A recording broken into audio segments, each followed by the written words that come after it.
देखिए, क्लास 10वीं का जो केमिस्ट्री है, जिसमें दूसरा चैप्टर है अम्ल, क्षार और भस्म, है ना। अम्ल, क्षार और भस्म में आज हम जानेंगे कि अम्ल और क्षार में अंतर क्या है, दोनों एक दूसरे से अलग कैसे है ना। क्योंकि जो भी वस्तु है या लोग भी हैं, सभी एक दूसरे से कुछ न कुछ अलग है और वो उसके गुण के आधार पर जानते हैं। यहाँ जो हम जानेंगे अम्ल और क्षार के अंतर को, तो वो भी गुण के आधार पे जानेंगे।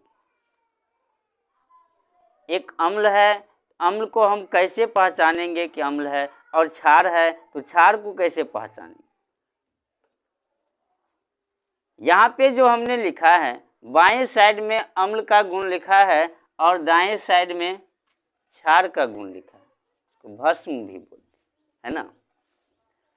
तो अम्ल जो होता है, ये सबसे पहला पॉइंट्स है कि अम्ल स्वाद में खट्टे होते हैं। देखिए, अम्ल का स्वाद खट्टा होता है। जो भी खट्टे पदार्थ है वो अम्ल है ना। बहुत से ऐसे खट्टे पदार्थ हैं, हम लोग खाते भी हैं, है ना।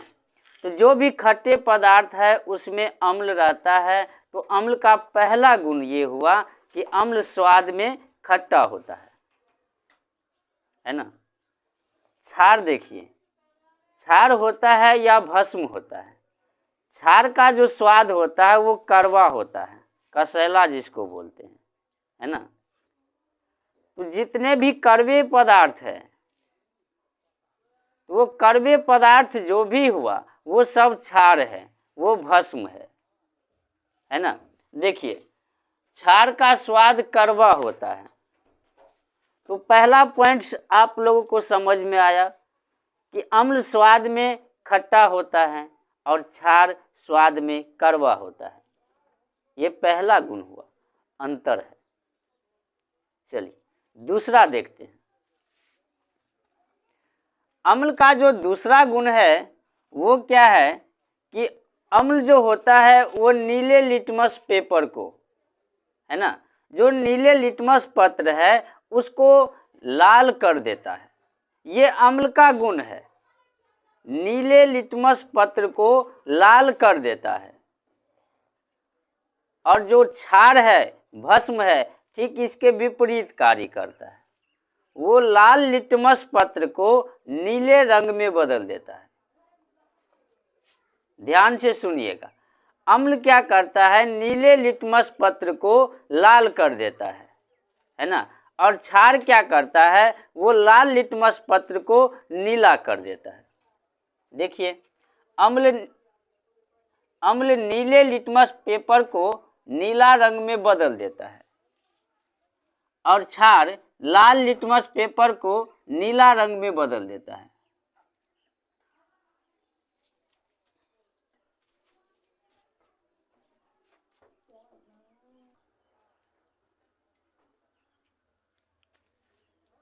ना। तो ये दूसरा गुण था कि अम्ल नीले लिटमस पेपर को लाल रंग में बदल देता है ना। और क्षार क्या करता है, क्षार लाल लिटमस पेपर को नीला रंग में बदल देता है। तो ये दूसरा गुण हुआ। तीसरा गुण क्या है, अब ये देखते हैं। अम्ल का जो तीसरा गुण है, अम्ल क्षार को उदासीन कर देता है। अम्ल जो होता है वो क्षार को उदासीन कर देता है ना। अम्ल क्षार को उदासीन कर देगा, लेकिन भस्म जो होता है वो अम्ल को उदासीन कर देता है। ठीक एक दूसरे के विपरीत है ना। अम्ल जो होता है वो क्षार को उदासीन कर देता है और क्षार देखिए अम्ल को उदासीन कर देता है। ठीक,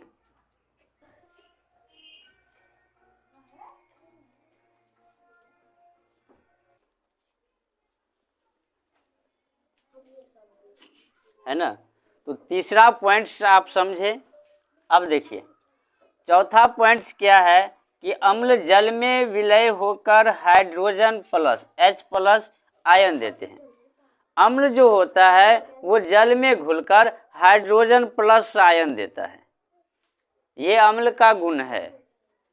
और क्षार क्या करता है, वो जल में विलय होकर OH- देता है, हाइड्रोक्साइड माइनस। देखिए क्षार जल में विलय होकर OH- आयन देता है, अम्ल जल में विलय होगा तो हाइड्रोजन प्लस देगा, और क्षार जो जल में विलय होगा तो वो OH- देगा।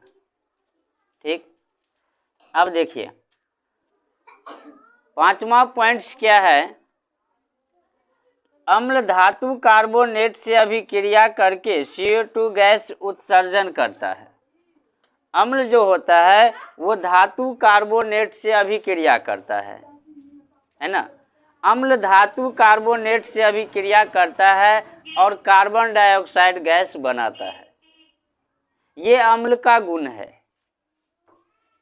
लेकिन क्षार जो होता है वो धातु कार्बोनेट से अभिक्रिया करके CO2 गैस जो है उत्सर्जन नहीं बनाता है ना। देखिए क्षार धातु कार्बोनेट से अभिक्रिया करके CO2 गैस उत्सर्जन नहीं करता है, लेकिन अम्ल क्या करता है, धातु कार्बोनेट से अभिक्रिया करके CO2 गैस उत्सर्जन करता है।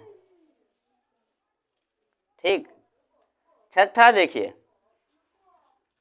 अम्ल का pH मान 7 से कम होता है। जो भी अम्ल का pH मान होगा वो 7 से कम होगा, है ना। 0 से 14 तक pH मान रहता है pH स्केल में, लेकिन 7 से कम रहेगा तो वो अम्लीय होगा, है ना। लेकिन क्षार का जो pH मान होता है वो 7 से अधिक होता है। तो ये थे अम्ल और क्षार में अंतर, है ना। अम्ल और क्षार में अंतर थे। विश्वास है कि आप लोगों को अच्छा लगा होगा। सर मिठाई भी दे दो।